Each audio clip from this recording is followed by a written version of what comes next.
Assalamualaikum warahmatullahi wabarakatuh. Perkenalkan, nama saya Dewi Putri Febiana, kelas 10 IPA 4 absen 10. Di sini saya akan menjelaskan tentang Kesultanan Banten. Kerajaan Banten meliputi wilayah sebelah barat pantai Jawa sampai ke Lampung, dan sebelumnya merupakan daerah tetangga Kerajaan Pajajaran yang dalam cerita para hayangan dikenal lama sebagai Wahaten Kirang. Peletak dasar Kerajaan Banten adalah Syarif Hidayatullah atau Sunan Gunung Jati. Pada tahun 1526, Syarif Hidayatullah menguasai bagian barat pantai utara Pulau Jawa untuk menundukkan Kerajaan Pajajaran. Kerajaan Banten dijadikan sebagai basis penyerangan Kerajaan Demak dan Cirebon untuk menguasai Kerajaan Pajajaran dan pelabuhan Sunda Kelapa. Penyerangan ini dilakukan karena Kerajaan Pajajaran menolak usaha penyerangan agama Islam. Meskipun pelabuhan Sunda Kelapa berhasil dikuasai tahun 1527, tapi Kerajaan Banten masih tetap menjadi daerah kekuasaan Demak. Ketika Sultan Hadiwijaya berkuasa di Demak, Kerajaan Banten akhirnya merdeka, dan raja pertamanya adalah putra dari Syarif Hidayatullah, yakni Maulana Hasanuddin.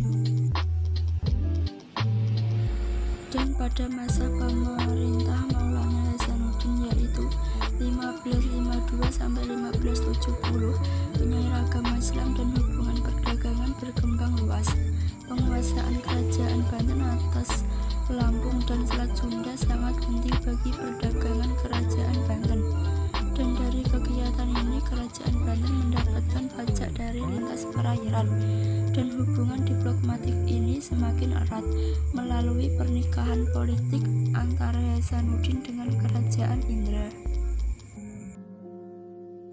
Penguasaan Kerajaan Banten kemudian adalah Maulana Yusuf yang memimpin Kerajaan Banten antara tahun 1570 sampai 1580. Dan selama kepemimpinannya, Kerajaan Banten berusaha menaklukkan Pakuan yang merupakan ibu kota Kerajaan Pajajaran. Sebelum itu, dia sudah berhasil menduduki daerah-daerah Kerajaan Pajajaran yang lain, dan akhirnya daerah Pakuan berhasil diduduki tahun 1579. Setelah Maulana Yusuf wafat pada 1580, tata Kerajaan Banten dipegang oleh Maulana Muhammad, putranya yang masih berusia 9 tahun. Oleh karena itu, pemerintahan dipegang oleh pamannya, yakni Pangeran Jepara. Pamannya berkuasa sampai Maulana Muhammad cukup umur untuk memerintah. Kemudian pada tahun 1596, Banten melancarkan serangan terhadap Kerajaan Palembang. Dan penyerangan ini bertujuan untuk melancarkan jalur perdagangan hasil bumi dan rempah-rempah. Sayangnya serangan ini gagal dan Maulana Muhammad gugur dalam pertempuran. Gugurnya Maulana Muhammad menyebabkan kosongnya tahta Kerajaan Banten, sedangkan putranya masih berusia 5 bulan, sehingga untuk menjalankan pemerintahan itu dilakukan oleh Badan Perwalian yang diketahui oleh Jayanegara yang merupakan wali kerajaan, dan Nyai Emban Rangkung yang merupakan pengasuh pangeran. Dan pada masa ini, armada Belanda yang dipimpin oleh Cornelis de Hultman itu pertama kali tiba di Banten. Baru pada tahun 1638, Khalifah Mekah memberi gelar Sultan pada Abu Mufakir. Abu Mufakir kemudian wafat pada tahun 1651 dan digantikan oleh putranya yang bergelar Sultan Abu Ma'ali Ahmad Rahmatullah. Sayangnya ia tak lama kemudian wafat. Raja Banten berikutnya adalah Sultan Ageng Tirtayasa yang merupakan putra dari Sultan Abu Ma'ali. Dan di bawah kepemerintahan Sultan Ageng, Kerajaan Banten mencapai puncak kejayaan. Kerajaan Banten berhasil mengusir armada dagang Belanda VOC pada saat masa pemerintahan Sultan Ageng. Dan pada tahun 1671, Sultan Ageng mengangkat putra mahkotanya Sultan Abu Qatar atau Sultan Haji sebagai raja muda. Dan pemerintahan sehari-hari dijalankan Sultan Haji, namun diawasi oleh Sultan Ageng. Selama memerintah, Sultan Haji cenderung bersahabat dengan VOC, dan VOC memanfaatkan hal ini untuk mempengaruhi kebijakan pemerintahan Sultan Haji. Sultan Ageng enggak setuju dengan hubungan baik Sultan Haji dengan Belanda. Sultan Ageng berniat kembali mencabut mandat kekuasaannya. Sultan Haji dengan dukungan Belanda tetap mempertahankan tahta kerajaan Banten sehingga timbul persengketaan dan perang saudara. Dan akibat pengkhianat ini pada tahun 1683 Sultan Ageng Tirtayasa ditangkap dan dipenjarakan oleh Belanda di Batavia. Dan Sultan Ageng Tirtayasa akhirnya wafat tahun 1692 dan kerajaan Banten menjadi kerajaan boneka. Kehidupan ekonomi, sosial, budaya, dan agamanya.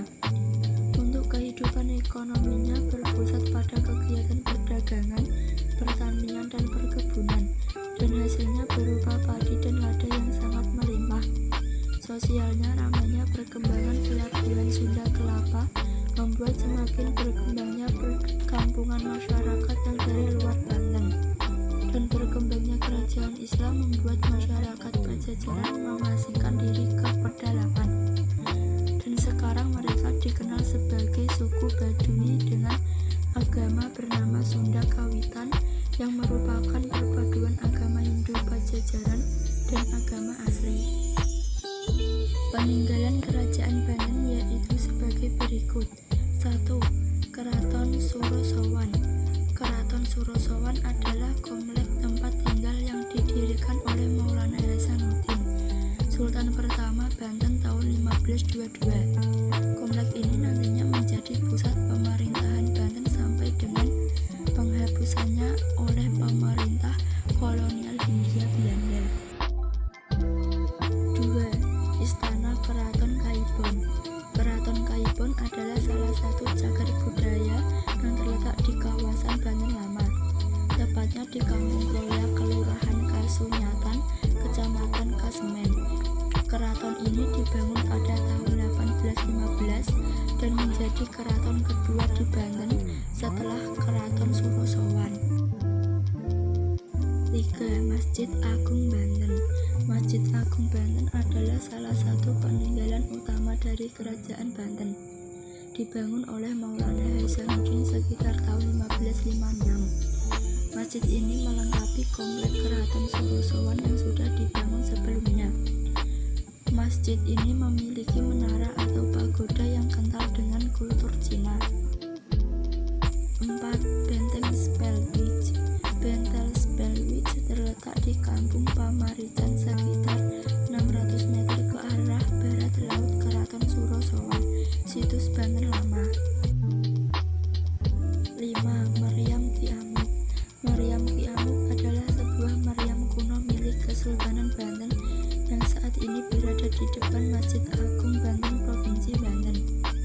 Meriam Ki Amuk konon dulu dipergunakan untuk menjaga pelabuhan Karanghantu yang berada di Teluk Banten. 6. Danau Tasikardi. Danau Tasikardi adalah suatu danau buatan di Desa Margasana, Kecamatan Kramatwatu, Kota Serang, Provinsi Banten. Letaknya sekitar 10 km dari pusat kota Serang. Namanya berasal dari bahasa Sunda dan berarti danau buatan. Luasnya 5 hektar dan bagian dasarnya dilapisi ubin batu bata. Sekian penjelasan tentang Kesultanan Banten dari saya.